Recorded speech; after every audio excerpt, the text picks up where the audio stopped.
This is the OTB Television Network, a service of Capital District Off-Track Betting.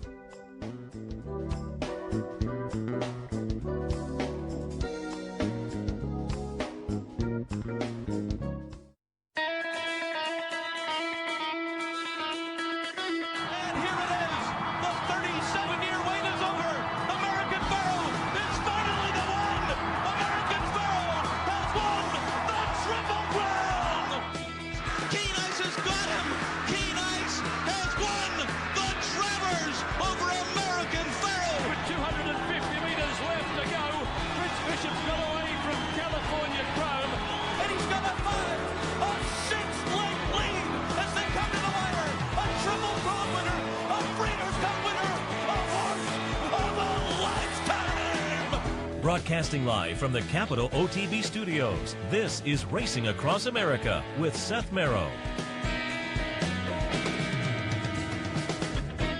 Good morning. Welcome to this Preakness Day edition of Racing Across America. I'm Seth Merrow. Thanks for joining us. Today on the show, did a couple of interviews yesterday. Caught up with Acacia Courtney. She's been at Pimlico all week as part of the team covering the lead up and including Preakness Day. She's talked to some of the players, saw some of the horses, so we got some of her thoughts. She'll come up a little bit later on. We'll be joined live in a few minutes by Jeremy Plonk, horseplayernow.com, Countdown to the Crown. We'll talk a little Preakness with Jeremy. And Jeremy, also, you can find his selections every racing day on the Keeneland website. So it's opening Saturday of the fall meet at Keeneland. We'll get some of his Keeneland thoughts as well. But we're going to kick things off. Another interview we taped yesterday. Ken McPeek has Swiss Skydiver running in the Preakness today. He also has an entrant over at Keeneland in the Breeders' Futurity. So we hit on both of those horses and more. Let's get right to it. A big show this morning. Ken McPeek up first. Happy to be joined now by trainer Ken McPeek. He has Swiss Skydiver and Saturday afternoon's Preakness Stakes. Ken, good morning. Good morning. Thanks for taking the time, and enjoy the conversation, certainly. And this is discussion of Swiss Skydiver, and I want to kind of go through some of the races that are leading up to this afternoon, because we're based up here in the Saratoga area, and we certainly took a look at that Alabama, and we're very impressed by that. And we're going to take a look at the stretch run again. Swiss Skydiver is going to be the number 5 horse in here, getting it done pretty easily in the Alabama. Give me your impressions coming out of this Alabama, and just looking at the page, you know, as a player, probably the best race of her career from my perspective. Do you have the same thoughts on the Alabama? Yeah, and imagine if he'd let her run the last stage of a mile. Yeah. No, you know, she did well in New York. She obviously doesn't need to take a racetrack with her or a rider, but she hit a 48-second half mile in that race, and I think that is her best race. And I did tell the rider in that case, look, try to hit 48. I'm not worried about who's in front of her or who's behind her. I'm worried about what kind of rhythm she gets into, and don't force anything. Just let her just get in nice rhythm. 48, and then from there you can do whatever you want.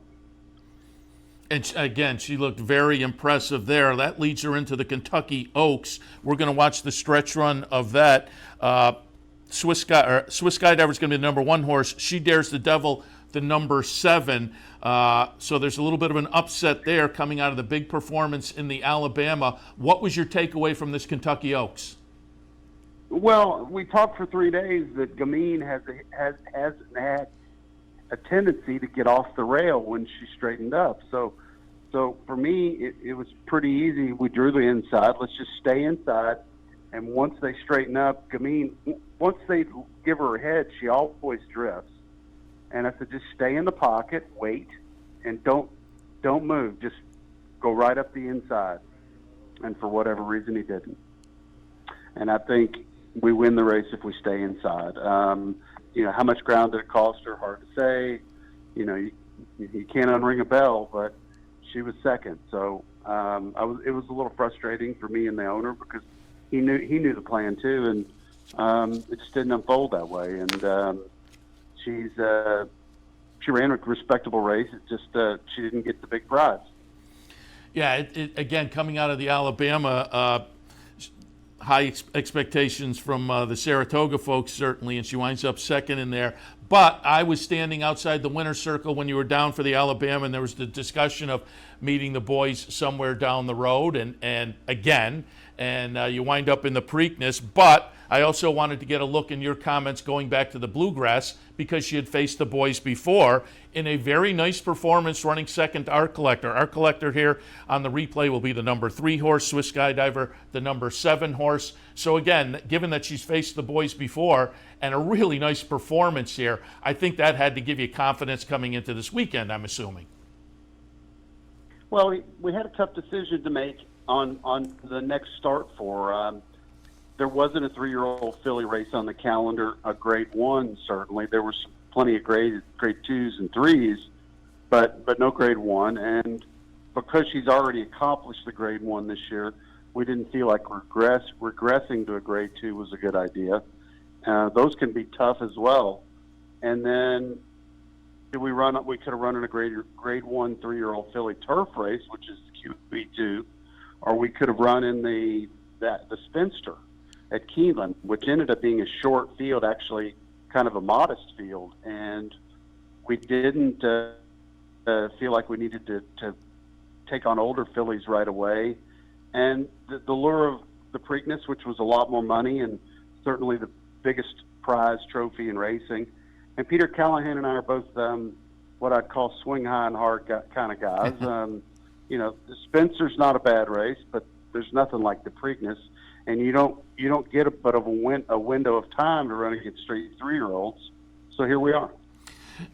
When did you make the decision? Because I know it was probably not more than a week ago from the articles I was reading, you were still kind of up in the air about it. So when did the decision-making process come down to, we're going?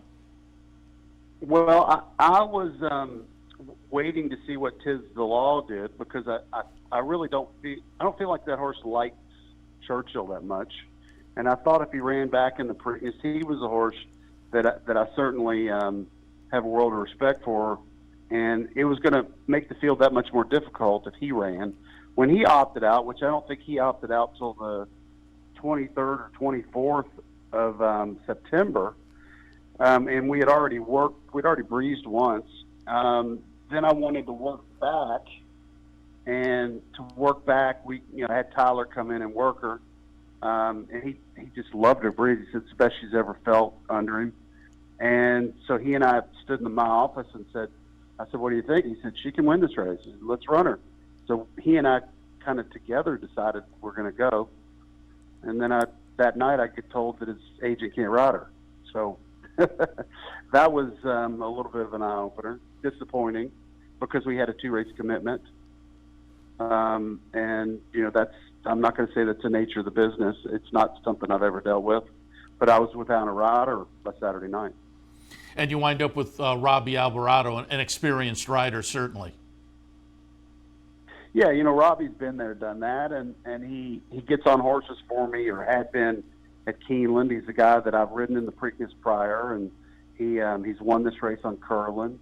And he's not had a top outfit recently.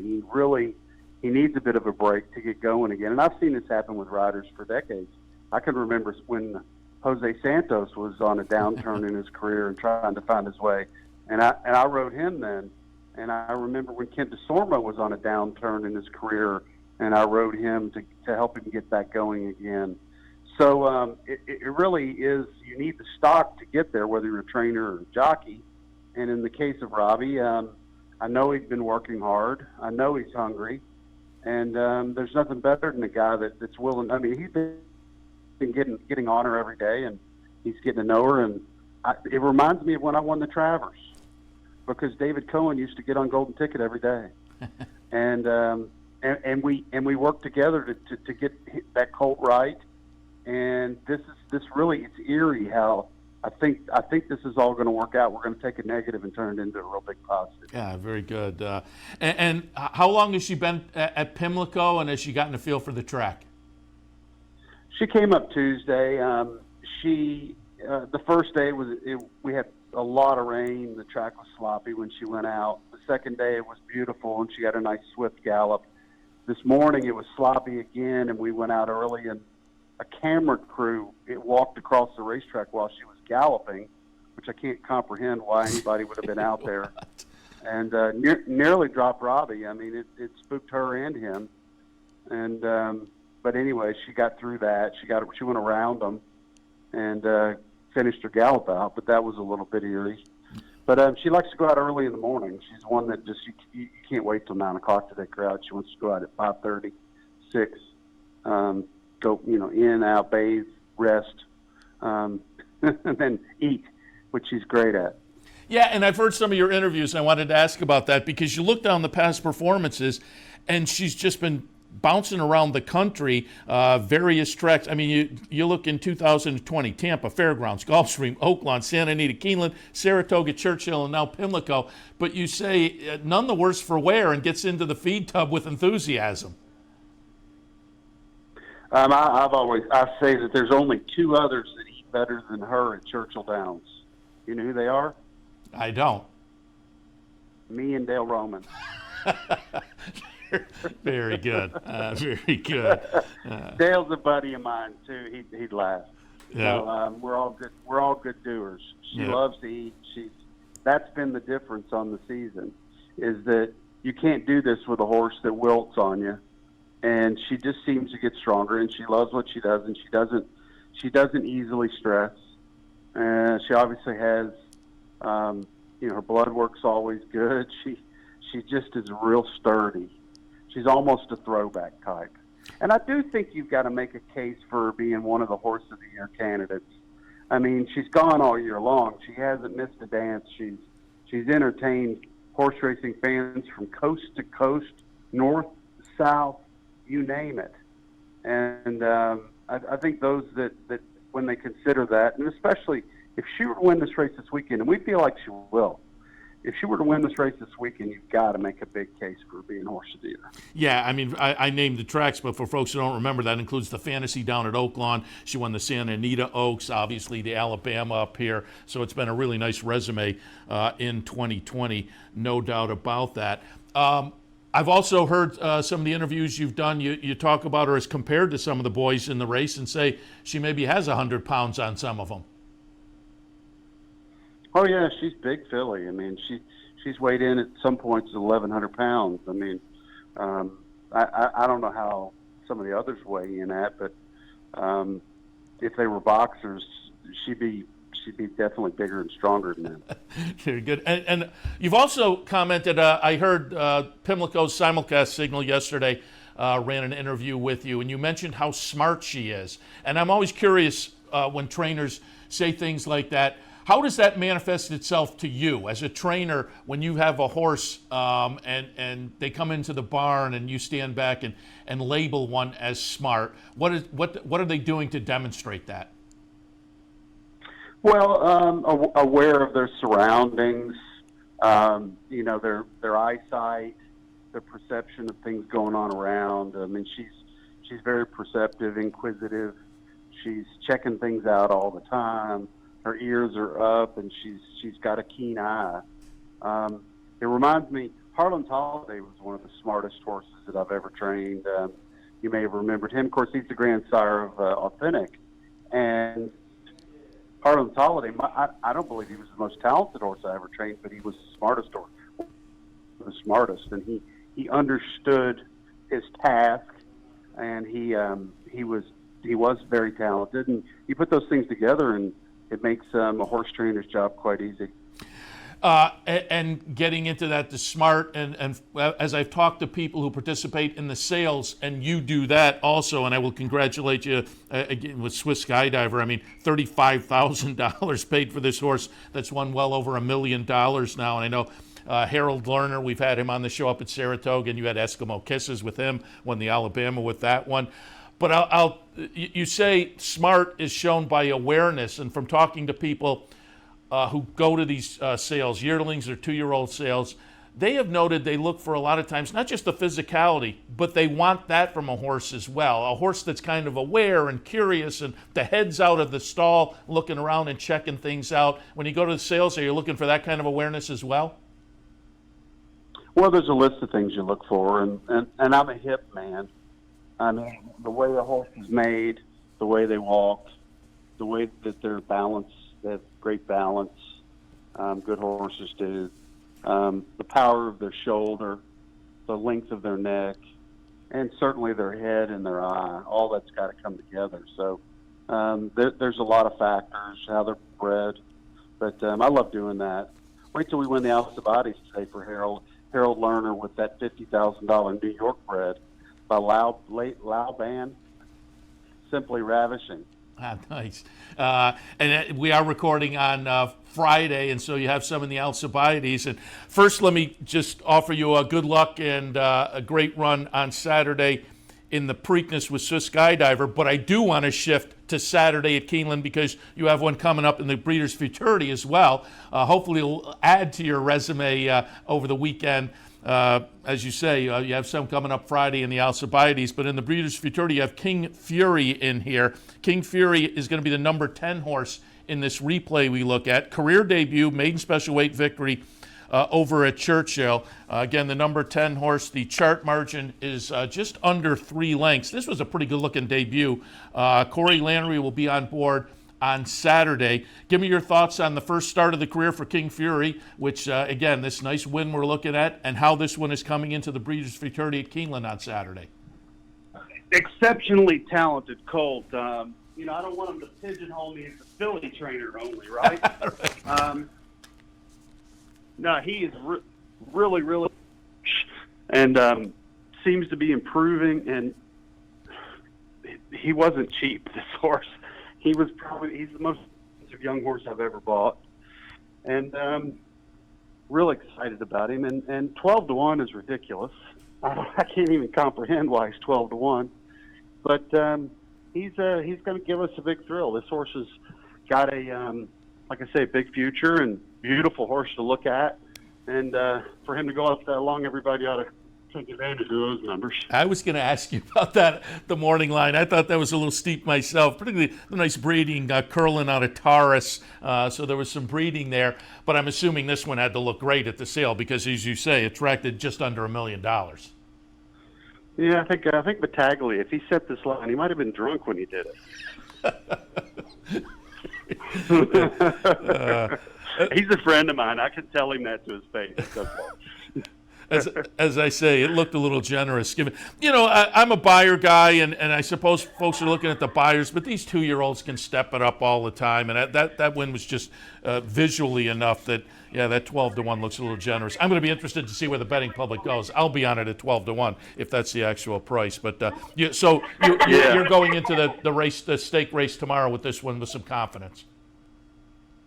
Oh yeah, no, like I said, he's a very, very good horse, and I think, matter of fact, don't be surprised in May you'll be talking about this horse. Nice, very good. Ken, appreciate the conversation. Again, wish you good luck in the Breeders' Futurity at Keeneland on Saturday afternoon, but certainly with Swiss Skydiver in the Preakness.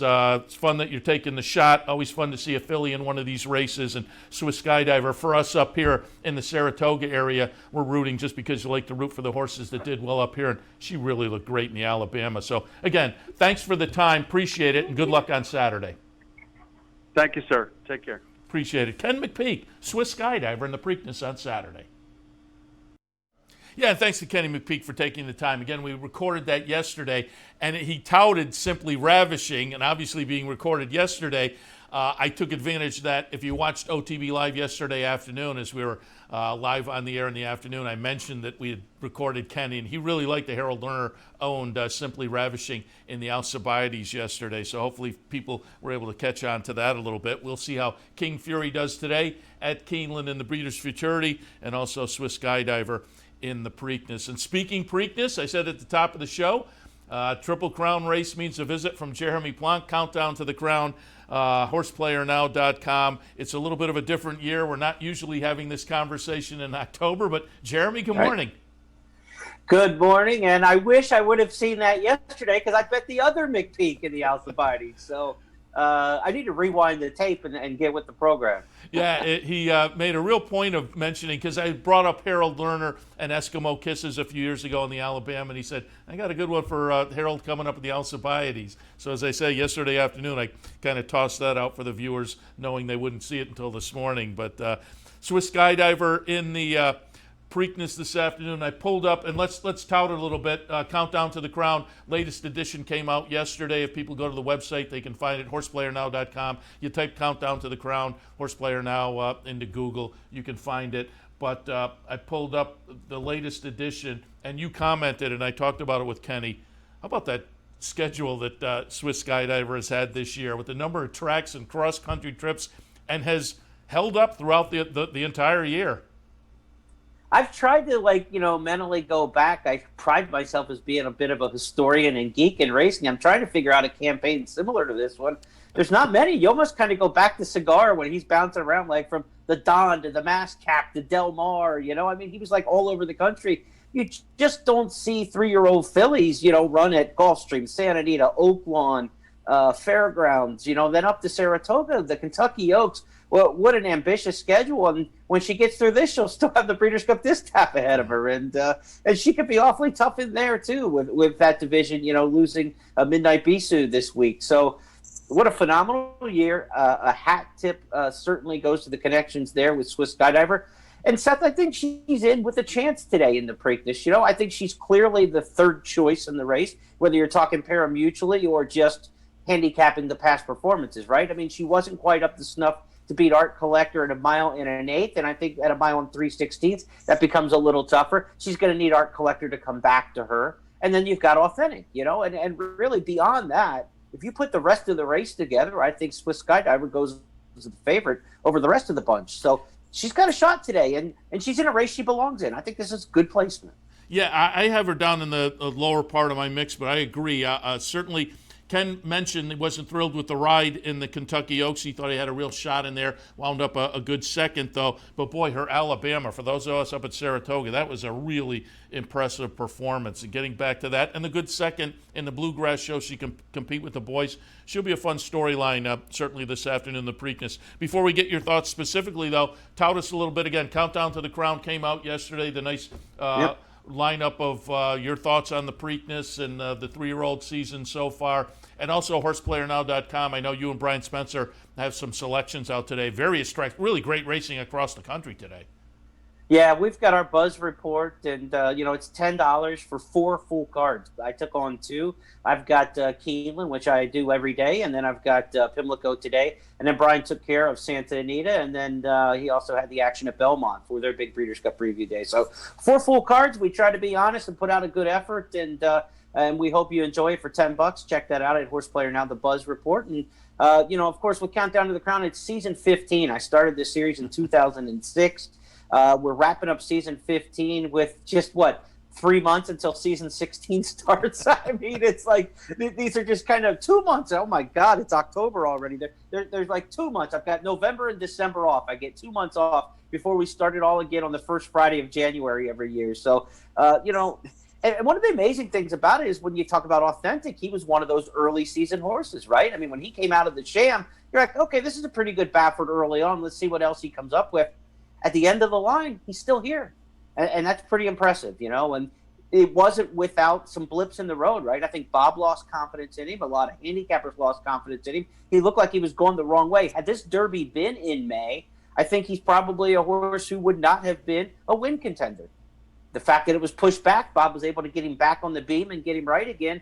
And now he's got a chance to win 2/3 of the Triple Crown and maybe wrest away the 3-year-old championship. It might be hard to deny him if he wins this race. Yeah, certainly a win today moves him squarely into a tie or maybe even a little bit above with a couple of classic wins. 'Tis the law as far as the 3-year-old scene. Right. And then it all plays out at the Breeders' Cup perhaps. But let's get into it. Let's talk Preakness specifically. When we had Kenny on, we showed the Swiss Skydiver race, a series of her races. A little bit later on, I taped an interview with Acacia Courtney down at Pimlico, and we have a replay of Authentic in the Derby, so folks will get to see that. But I'm going to pull up a replay of the horse. On the Buzz report, you have this horse as an exotics contender. I'm taking a pop with Pneumatic. So I wanted folks to see the race at Monmouth. Pneumatic here is going to be the number 5 horse over Jesus' team in the Pegasus at Monmouth, middle of August. I think the pace scenario, I admit, I'm taking a little shot in here, but I'm hoping Authentic has a little company, maybe with Art Collector, maybe with 1,000 Words, maybe even Swiss Skydiver pushing, and Pneumatic can kind of sit and stalk and maybe make the most of that scenario this afternoon. Going to shop for a little bit of a price in here, but I have Pneumatic over Authentic, over Art Collector, over Swiss Skydiver. That's the way I see it. What are your thoughts on the Preakness? Well, I like your guts. I mean, you're taking a step out there and trying to beat those three, and there's nothing wrong with that at any point in time. Pneumatic is a horse who has a really nice short burst in him. You know, he's kind of like one of those turf miler types. It's got a good turn of foot, you know, for 2-3 furlongs. That's his race. It's got to be timed right. The thing has to set up right. If you watched his Belmont Stakes, I thought he was the long shot, sneaky horse to give Tiz the Law a shot and the Exacta horse in the Belmont.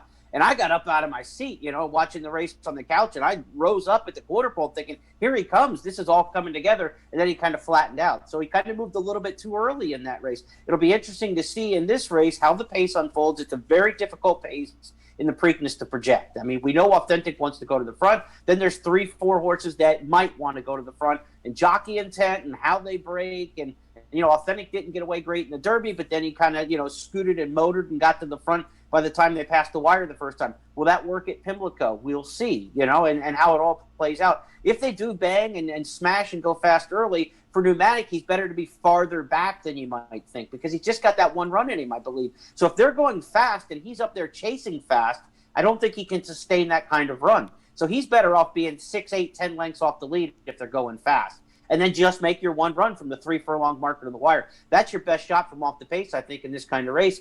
You know, you're asking for 3 quality speed horses all to back up, but let's see what happens. You know, I mean, you're going to get a horse in the exotics at some point in here, I think. You know, looking back at it, in the last 15 years of the Preakness, 8 times we've had a horse 25-1 or more in the Super, and we've had horses in the trifecta in 6 of those 15 years at 25-1 or more. You know, you just go back to last year, you know, you had the Big Bomber in second that nobody could come up with. You know, I've had some luck with horses like Cherry Wine, Senior Investment. Those were my, like, big underneath horses that helped get me some prices. Bravazzo a couple years ago, you know, behind Justify, helping the Exacta. So even though the Preakness is a very formful race, favorites have won this race 51% of the time in history. And we've only had, this is unbelievable to me, 2 20-1 winners in the history of the Preakness.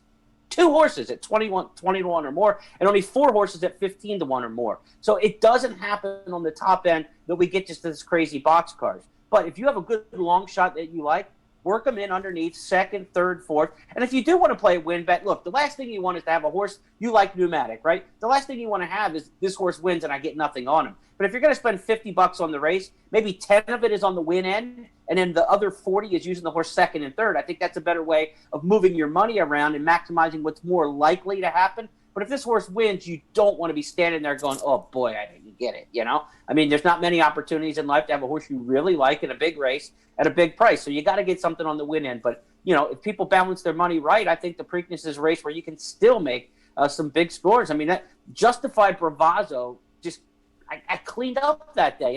And it was a 3 to 5 shot winning, you know? So if you have the right opinion underneath, you can do it. Yeah, and I'm looking at Countdown to the Crown, and I'm seeing you like Authentic and Art Collector. And again, I may be on the outside looking in with the shot on Pneumatic. Authentic looked great in the Derby. And Art Collector, I'm excited to see, because it was unfortunate they had the ding and couldn't make the Derby. I'm really excited to see what he does. But it looks like in the underneath slot, the horse you're going to take that pop with is Live Your Beast Life from local owner Bill Lawrence. George Abreu coming off a nice second in the Jim Dandy last time. Talk a little bit about that long shot. He got a big, brisk, late pace figure, and so we're looking for a horse to finish, right? All the major contenders in this race have tactical speed or just flat-out speed. So if you're going to get in there and kind of bust up the party, you're probably coming from the clouds, and that's what I'm thinking. He's not a horse who's like 25 out of it, but he's a finisher, and I want a finisher, and I like that late pace figure. He's also by Go Sapper. Go Sapper gets about 21% winners on the dirt at Pimlico, a really strong rate with a positive ROI. So there's a little pedigree angle in there and a finisher, and we're looking for a price, right? I mean, when you go back and you look at the Preakness and you say Senior Investment was not one of the top 3 3-year-olds that year. Cherry Wine was not, you know, those kind of horses like that. Mr. Freeze, but they get in there, and that's what we're looking for here. And we're looking for a horse to get in. What we see in the Derby is the same sort of thing happen, right? The long shots who get a piece. Mr. Big News was this year's representative in that group. But those long shots who run well in the Derby, never, and I mean never, you can go back and look at the history, they never come back and repeat it in the Preakness. So for Mr. Big News to be that same, you say, well, why wouldn't you just take him right back? Lightning doesn't strike twice in these two races historically. Now, it's a little bit different this year, different time of the year, more time between the races, but still, I think you're looking for a price horse. I have no problem at all with Pneumatic being the one that you're taking. I'm taking Live Your Beast Life, kind of similar deals. They're not going to be 25 out of it, but I think if they're 8-10 lengths out of it and they're going fast and they each make their run, those are two of the major contenders who can finish in the top three, and that's what you're going to need here, right? I mean, and the way you're betting this race for me is, we're going to heavily use that horse second and third with the logicals. I will say this. I really thought Authentic was a standout in this race like 10 days ago. Then the post draw made me start to say, wow, there's a little more speed. And Swiss Skydiver came into the race. NY Traffic came back into the race. It looked like, okay, he's not a 4-5 shot now. Now he's up to 7-5, 8-5.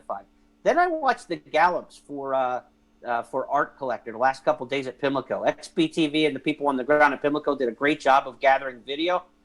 We talk about workout videos and things like that. We study those all the time. But just the mere gallops, Art Collector looks full of himself. I mean, he looks great on video right now. He was bet to 4-5 in the early wagering yesterday, which is insane. So when the tote opens for the Preakness today, he's 4-5. I don't think it's going to stay that way. The Derby winner has been the favorite in the Preakness 14 of the last 18 years. People bet the Derby winner back. It's Bob Baffert. They got to bet Authentic, right? I mean, that price doesn't stay the way that it is now. Authentic is 5-1 after the wagering yesterday. That's going to change. But he's not going to be 4-5 like I thought he was going to be 10 days ago, because there's enough Art Collector momentum and reason to like him, not just hype, that I think you're looking at probably like 8-5 and 2-1. And when you have 8-5 and 2-1 in an 11-horse field, that means everybody else is really up there, Maybe 8-1, 10-1 on Swiss Skydiver is the third choice, and everybody else is going to be balloons. Yeah, it's, as I say, Swiss Skydiver, nice little storyline, but Art Collector becomes a nice storyline. The connections, they get a big horse like this, fun to root for. And it's going to be an interesting edition of the Preakness today on a stakes-laden card. But speaking of stakes-laden card, I said top of the show when I kind of touted your coming on, we'll talk a little Preakness, obviously, with Countdown to the Crown and whatnot. But when a Keeneland season rolls around, if folks go to the Keeneland website, they can find your selections every day there. So I thought we'd talk a little Keeneland as well on their first Saturday. Sure. Let's hop over to Keeneland. The feature today, and again, a stakes-laden card, and we'll hit on a few others as well. But we'll start with the feature, the Shadwell Turf Mile, Grade 1 event at, as the name suggests, a mile on the grass. I pulled up the 4-Star Dave from Saratoga, August 22nd. Halliday, the number 5, wins. Got Stormy, the number 4, runs second. Casa Creed from Lee Einsiedler, the number 2, runs third. Without Parole is going to be the number 8 horse, winding up 6th in this race. Halliday, Casa Creed, 1st, 3rd, and 6th Without Parole are all coming back on Saturday afternoon in the Shadwell Turf Mile and seem to be solid contenders, certainly. Raging Bull and Flavius both show up from Chad Brown, and also will be players in here. What are your thoughts in the Shadwell? I think you've got the right race that you're looking at. The 4-Star Dave has been a very predictive race towards this Shadwell mile in the past. The horse is on a slight cutback from a mile and a 16th, the milers, the mile and an 8th. The little bit of a cutback has really helped in the Shadwell mile historically, and horses coming from Saratoga. So I think you've got the right runners coming out of the right field in there. And I'm going to give Without Parole another shot back. I think he's a horse that didn't fire his best shot that day, but on his best, I think he's better than most of these, and he's a good finisher on his best day. Halliday's going to try to take him wire to wire. He's been a beneficiary of some pretty soft paces this year. The Shadwell Mile is not a race historically that's wired. You got to go back to Thorn Song, I believe 2008 or 2009, to find the last wire-to-wire winner of this race. And I'm going with Without Parole. It's surprising that, Chad Brown's got a slew in here, but this isn't a race he's won yet, and it's Grade 1. But I think he's going to have success here. He's got too many good bullets to fire. Halliday should get a little bit of pressure from the outside runner in here. So who's a little bit underclassed, but I think that's going to be enough pace pressure to turn the tables of what we saw in the 4-Star Dave. So I'm going to take Without Parole, Raging Bull, the other one for Chad Brown. Analyze it's getting some buzz and hype, and I think Analyze it's going to be a little bit too close to the pace compared to those others. I think you win this race from farther back. Yeah, as you say, analyze it from Chad Brown in here as well. Chad with a number of horses, including Without Parole. And I'm looking in morning line. I'm guessing Without Parole would technically be the other of the uncoupled runners in here, being the longest price, and that's always an interesting angle to take a look at as well. Let's go a little earlier on the card. Breeders' Futurity. As I said, Kenny McPeek has King Fury in here. Off a maiden debut victory over at Churchill that looked pretty good. But I'm going to pull up another maiden debut winner. This one up at Saratoga, August 15th. It's going to be the number 6 in here, Calibrate, for Steve Asmussen. We were talking on the handicapping show earlier, 7-2 on the morning line. But I said, I think bettors are just so keyed into buyer figures. I'm going to be interested to see where Calibrate goes as they go into the gate, because I think he may take more action than that. But Essential Quality off the nice debut win, Founder off the nice debut win, also look to be attractive to the betting public. What do you see in the Breeders' Futurity?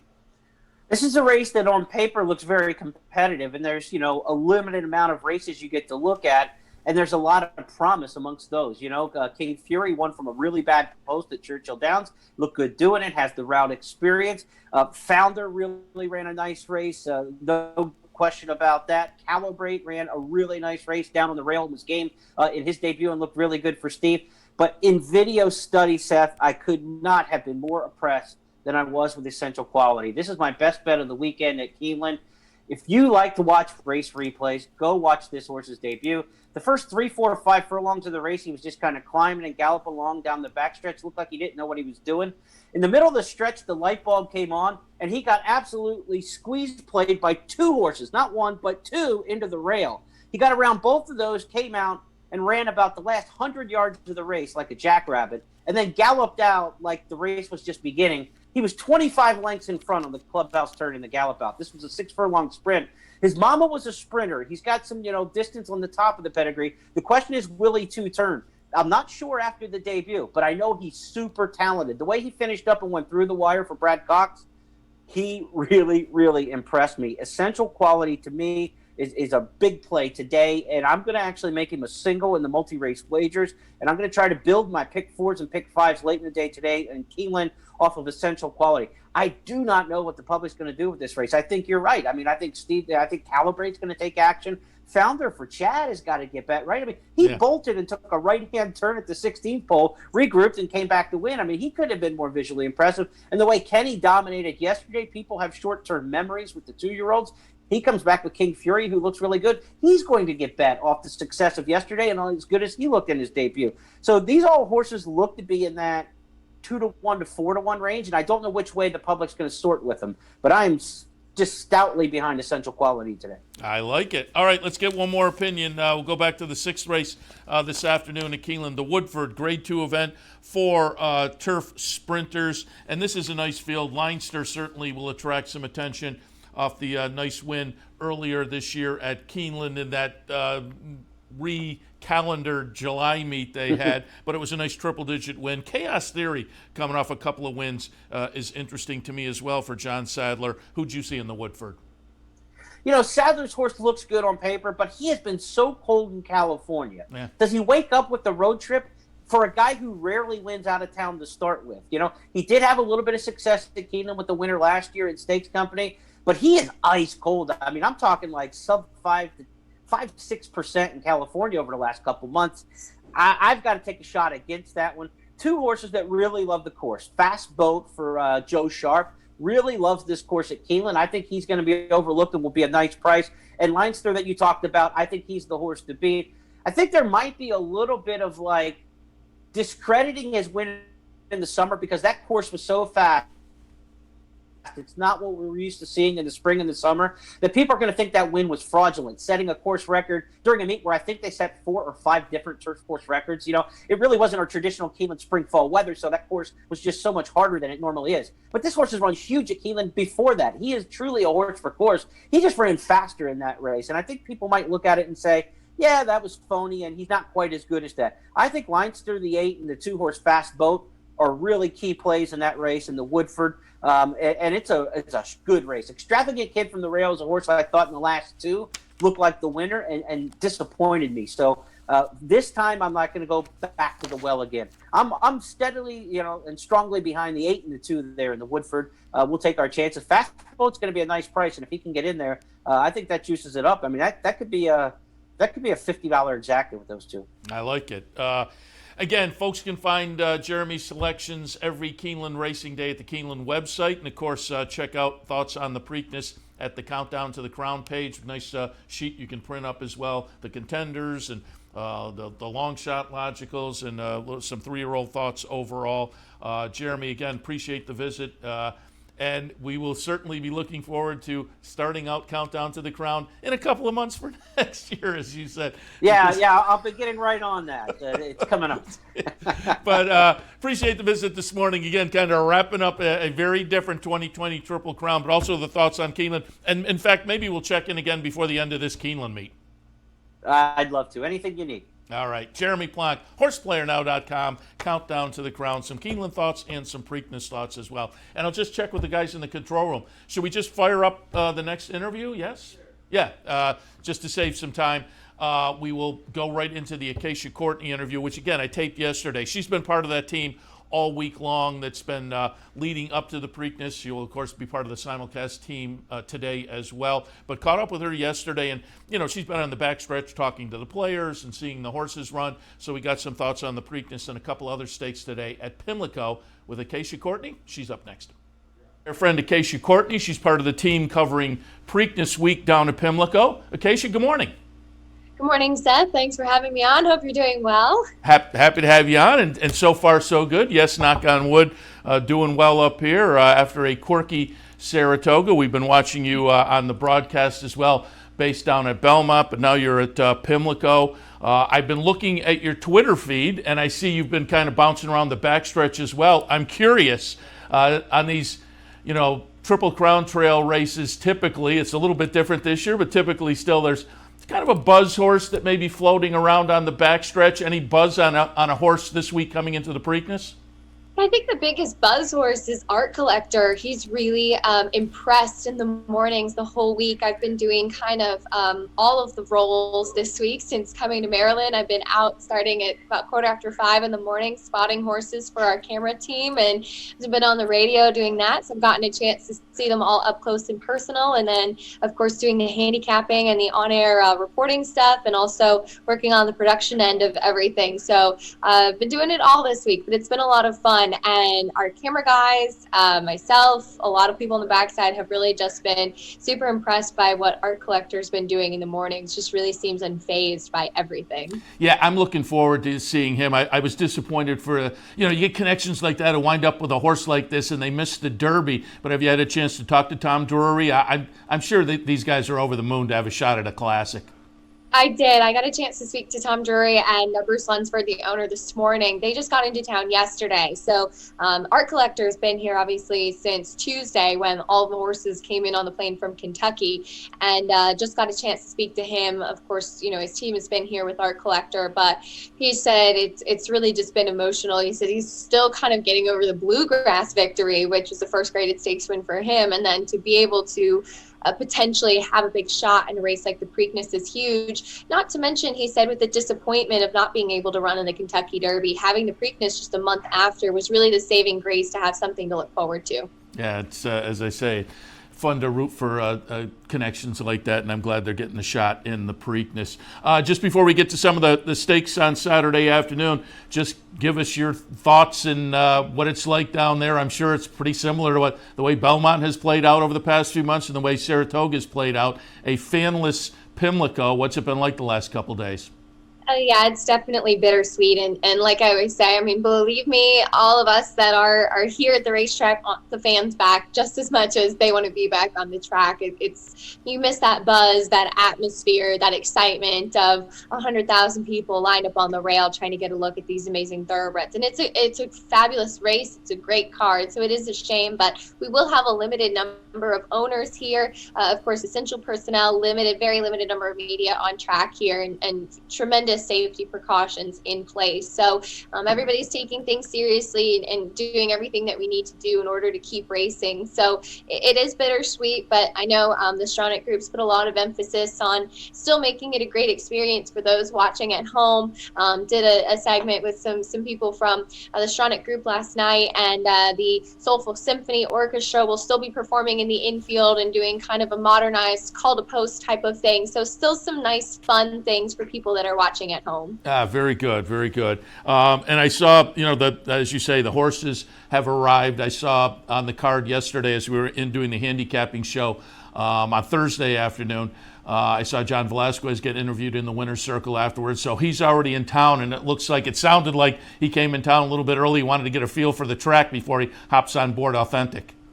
He did. He had a very nice win yesterday on Yopon in the Grade 3 Chick Lang for Steve Asmussen, who looks like he's going to be now pointed towards the Breeders' Cup Sprint, which I think is exciting given the fact that Volatile was recently retired and Yopon still undefeated with a big performance yesterday. So John Velasquez already a win. I spoke to Gabe Saez yesterday too. He won a stake at Pimlico and he's in town to ride Mr. Big News. So a few jockeys have gotten in early to kind of get acclimated, especially for those traveling out of town. Like I said, there are restrictions as far as being able to produce negative COVID tests and just coming in to get settled. So a few jockeys in town already who'll be riding the Preakness, and 4 local Maryland jockeys who'll be riding in the Preakness this year as well. And you mentioned Yopon. I'm glad you brought that up because when that race came under the wire, I said, it's like an assembly line in that Asmussen barn. Matoli, Volatile, and now Yopon, who just looked fabulous again yesterday. A really impressive run. And I mean, Steve Asmussen, as we know, is great training for a lot of different types of races, but it seems like with those dirt sprinters, he just has the special touch. Yeah, it's just been, like I say, an incredible little assembly line over the past couple of years. All right, let's jump into it and get some thoughts on some of the stakes on Saturday afternoon. We'll start things out with the highlight, the Preakness. I pulled up the replay of the Kentucky Downs to take a look at Authentic. The number 18, top of the stretch. We're homers up here, and we were kind of rooting for Tiz the Law, particularly after the big Travers win. And at the top of the stretch, you thought Tiz the Law was going to blow right on by, but Authentic, given the pace scenario early, had something left and pulls away and gets it done by a chart margin of a little over a length. Tiz the Law ran a good race. He just ran into a better horse on Kentucky Derby Day. I'm going to take a little pop against Authentic. I think there's a lot of speed in this race that may set it up for him to be a little softened as they hit the top of the stretch. At least that's what I'm hoping. I don't know if that's how it'll work out, but I'm going to take a little shot with a Pneumatic, the Asmussen runner, coming in off a win in the Pegasus at Monmouth, and hope maybe that one can kind of sit a little stalking trip and make a big move. As I say, I may be up against it there because I think Authentic and Art Collector are legitimate, and it'll be fun to see if they happen to do square off at the top of the stretch. But what are your thoughts on the Preakness? Well, I agree with you. I think that Authentic is far and above the horse to beat. I don't think he's a horse that has to win type of situation.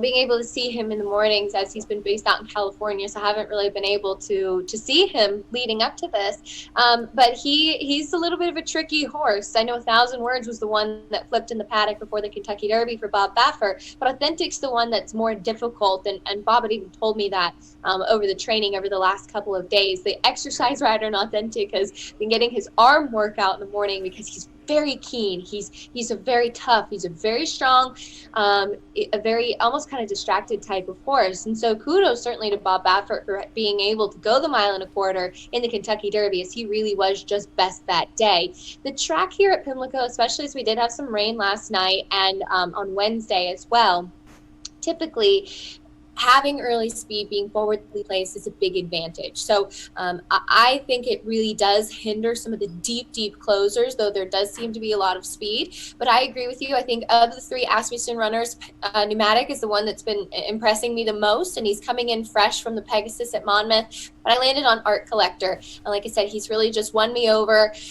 He will have to work out a trip from being drawn more towards the inside versus Authentic more outside with the speed. But I think that he's just coming in so impressively. I've loved his attitude in the morning, and he really seems to skip over the track beautifully. Nice. And like I say, those connections will be easy to root for. So we'll see what happens on Saturday afternoon.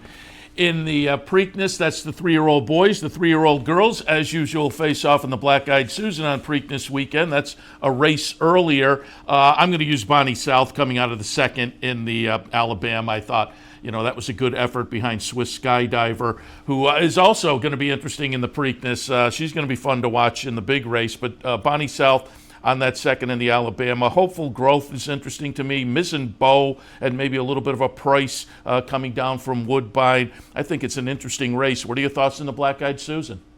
It is, and we're kind of on the same page here, too. I thought I was being cute. I'm going to go slightly against Bonnie South again. I think that she's just the one to beat, and she will be very tough. But trying to get a bit of a better price, I did land on Hopeful Growth. I got to see her a few months back down at Gulfstream, and just watching her last few races, she seems like she's really kind of developed now into the latter part of her 3-year-old season. And I think that is one of the kind of silver linings about the timing of the Preakness and the Black-Eyed Susan this year is that some of those later developing horses have another chance, and I think Hopeful Growth is going to sit a great trip in there. So she's the one I'm most interested in at potentially a bit of a price, and at a big price, I'm also going to be using Dream Marie. She was disappointing last time out, but she's reuniting with Joe Bravo, and all of her races prior to that, she just runs every time. She's a huge overachiever, and I don't know if she's a win candidate, but she'll be a big price, and she's definitely one I think is worth using underneath. Yeah, I looked at her, and certainly the promise earlier this year, I just thought, I'm a buyer's guy. That's a tool in my toolbox, and the numbers were a little light, but I think you'll get the odds to take the shot if you do like the horse. And we mentioned Swiss Skydiver because of the win in the Alabama where Bonnie South finished second. What are your thoughts on Swiss Skydiver in the Preakness? I mean, look, she's looked fantastic in the mornings. Ken McPeek has been her hot walker this week as everybody's kind of, short on staff members, and she's been dragging him around the shed row, and it's been really cool to see, and I think it's great sportsmanship. We know Ken McPeek is not afraid to take a shot, and he's in with a fantastic filly. She looks like a colt as well, and she's just kept her condition up. She's got a really tough field to run against, but definitely rooting for her, and honestly, she's done nothing wrong leading up to the race. Yeah, it looked great up here in the Alabama, certainly. All right, let's go to the James Murphy, a race before the Black-Eyed Susan. $100,000 up for grabs, a mile on the grass. I tilted towards Don Juan Kitten for Danny Gargan coming out of the close-up second-place finish in the Saranac last time. Second slot, I thought Bye-Bye Melvin. I didn't know what to do with this horse because that Saranac win was, I would say, the best race on the page, and it was at 19-1. Could Bye-Bye Melvin come back to that? I'm not sure, but the Grand Motion trainee interests me. And Chocolate Bar on the inside was a horse that I took an extra look at as well. Monday morning QB is interesting. Fun race, nice full field on the grass, what we always like to play. There should be some odds to chase. What are your thoughts on the Murphy? Yeah, I actually like some of the horses coming out of the Saranac, as I'm sure you'll remember, and I was standing in the paddock for that race, so I remember it very vividly, but it started pouring right before the Saranac. So the turf was a lot softer than it may look if you're just looking on paper. And I spoke to Grand Motion afterwards with Bye-Bye Melvin, and he's a cool horse. He's the half-brother to Mean Mary, who's multiple graded stakes winner, just missed in the Grade 1 Diana for Graham as well. So after that close defeat, I know it was very validating to get her brother into the winner's circle at Saratoga, and that was his best race. I actually think that Vanzi, coming out of the Saranac too, will have a bigger chance this week in the Jimmy Murphy because he stumbled at the break in the Saranac, and given how soft the turf was, given the weather condition, there was no making up ground, and he was the one I had actually liked the best in the paddock, but he stumbled coming out of the gate, did not use his typical early speed. He had really improved coming into the race, and I think was just really up against it that day. So I'm curious to see how those horses will fare coming out of that race, as we will have a turf with a little bit of give in it, given some of the rain that we've had, but it's supposed to be, it's sunny and nice out now here in Maryland. It's supposed to be beautiful all day today and beautiful all day tomorrow. So we should be in a good turf condition leading into Saturday. I was going to ask you the weather forecast, so it's good to get an update on that. Glad we're looking at some nice weather over the weekend because you always want as fair a surface as possible for these big 3-year-old races. And just give me your thoughts before we let you go on the Triple Crown season this year and the way it played out given the scenario. And I was thinking today as I drove in, even if things aren't back to normal by the time we get to next year, I think the Triple Crown will be the same spot on the calendar, because I think this year everybody was kind of hoping things would maybe be back to normal by the end of summer. And as it played out, that wasn't the way it worked out. And so I think that was the impetus for moving things later in the year. Now that we know the situation, I think it'll go back to normal next year. But my feeling was it played out. It was different this year, but it was still kind of fun and unique in its own way. What are your thoughts about the rejiggered Triple Crown this year? I think first and foremost, I'm just happy that we had a Triple Crown, that we were able to have those big races, and especially being up to be able to be in Saratoga. And I mean, the Peter Pan was the opening weekend of Saratoga. The Jim Dandy was at the end. Everything was all kind of rescheduled in order to work around the Triple Crown races. But I think there have been some silver linings that have come out of it too. I mentioned some of the later developing horses that have had a chance to run in races like the Preakness this weekend. For the first time, the Preakness is a win and you're in for the Breeders' Cup Classic, which I think is really cool too, because the Haskell previously had only been the only other 3-year-old race that was a win and you're in for their Challenge Series. And we've got some top class horses running here. The Derby, the 2 best horses put on a great show for us in the Kentucky Derby. And Bob Baffert had even said to me, it didn't feel like the Derby until the gates opened. And then it felt like the Kentucky Derby. I think even without a crowd, even in a unique year, you win a race like the Belmont, the Derby, or the Preakness, you're still going to be really happy. And I'm really proud of your horse, and so I'm looking forward to seeing what happens this weekend. But I think, like everybody, hope things that do go back to normal. But I think in racing, we've made the best of the situation this year, and we have to be adaptable. So I'm proud of our industry for what we've been able to do with the series. I'm 100% behind you. I've said for the last few months, I think racing out of all the major sports has really done the best in this situation. And you're part of that with America's Day at the Races, which up in New York, you were still down in Florida at the time, but there was the period when Florida was one of the only spots running. And that coverage, I think, got a new fan base, perhaps, that didn't have any other options to look at for that couple-month period in there. And since then, it's kind of proceeded nicely as well, and now you're part of that with the America's Day at the Races team. You've done a great job there as well. But this weekend down at Pimlico covering the Preakness, we'll be checking you out on the simulcast signal. Say hello to my friend Dave Rodman down there. We always have fun when we talk to him. But we enjoyed your conversation this morning, and we will catch up again later on. Absolutely, Seth. Thanks so much, as always. Appreciate it. Acacia Courtney from Pimlico. So thanks to Acacia Courtney again. We talked with her yesterday. We talked with Ken McPeek yesterday. Appreciate his visit as well. And we were live this morning with Jeremy Plonk covering some Preakness and some Keeneland. Great stakes action coming up later today at Belmont as well. We'll be looking at all of that when I come back. I was going to say a couple hours, usually is, but now with the early start at Pimlico, I'll be back relatively sooner than that. It's an 11 o'clock post time at Pimlico today with the Preakness card. So again, we'll be back in a little while with OTB Live looking at all of that great action, great stakes action. And of course, tomorrow, the ARC with Enable. That'll run just at the beginning of Racing Across America tomorrow about 10:05, so we'll have that as well tomorrow. Just great racing, not just across the country, but around the globe this weekend. And the Triple Crown, which has been changed up on the calendar, completes today with the Preakness Stakes coming up a little bit later on at Pimlico, so looking forward to that. Today, there is both an online knockout challenge and a knockout challenge here at the Clubhouse Racebook. If you want to come down, watch the Preakness here at the Racebook. Knockout challenge here and online as well. 2 different knockout challenges. Keep that in mind. Check out the website for more information. You can also come to the Clubhouse Racebook tomorrow and enjoy racing and football action throughout the NFL season, NFL Sundays here at the Clubhouse Racebook. Don't forget, like every place else right now, you got to wear your mask when you come in, and when you get up and walk around. The tables are a little bit distanced now, but we have plenty of room in our large facility, so we'd love to have you come on down and enjoy some racing action and some football action on Sundays throughout the season. And of course, come on down today and enjoy the Preakness Day card from Pimlico and some Belmont, some Keeneland. Really nice racing today at all the various venues. We will take a look at all of it in just a little while when, again, we come back for OTB Live. Pimlico kicks off at 11 a.m., so we had an early start today, and I'll wrap it up because they are in the pregame currently for Pimlico. So we'll catch you up there and let you hear some of the comments from the folks down at Pimlico on that great card that they have. So, again, I'm going to wrap it up for Racing Across America on this Saturday morning. I'm Seth Merrow. Thanks for joining us. Again, we'll see you in an hour or so as we kick off an early edition of OTB Live on Preakness Day. See you then.